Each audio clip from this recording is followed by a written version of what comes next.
With Britain's May 7 general election looming, all the main party leaders have been making a final push for votes in the face of polls which show that no party will win a straight majority.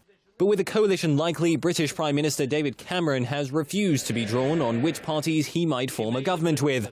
But he has ruled out working with any party that does not agree with his plans for a referendum on Britain's membership of the European Union. In North London for his last push, Cameron sought to hammer home the message that voters, whatever their political preference, should not vote for smaller parties.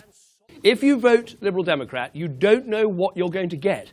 Nick Clegg was very clear at the weekend. He's just as likely to support an Ed Miliband SNP government that would bring the country, in my view, to a juddering halt than he is to support the Conservatives. So if you prefer me as your Prime Minister, vote Conservative. Don't leave it to chance, wherever you are. Deputy Prime Minister and leader of the Liberal Democrats Nick Clegg was meanwhile campaigning at Land's End in the south of England with party supporters. He argued the opposite of David Cameron, promising to be a force of reason in any coalition.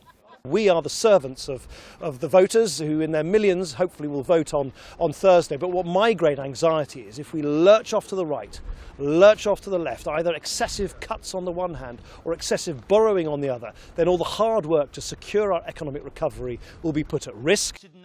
The leader of the opposition Labour Party, Ed Miliband, made a speech to party activists in Bedford in central East England. He would also not be drawn on which other parties he would work with in a coalition agreement. I'm going to fight every step of the way for a Britain that can do so much better than it can under David Cameron. Now, my opponents might want to start talking about the outcome of an election that hasn't happened. I'm going to focus on getting the right outcome of that election for the working people of our country. Labour and the Conservatives have alternated in power for generations in Britain, but with this election said to be the closest in years, no fewer than 5 parties are vying for a role in a coalition government. However, all the candidates have been criticised for focusing too much on domestic issues and failing to address foreign policy.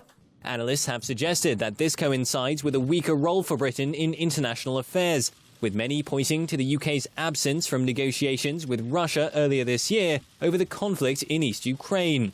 It was instead French President François Hollande and German Chancellor Angela Merkel who led the talks with Russian President Vladimir Putin.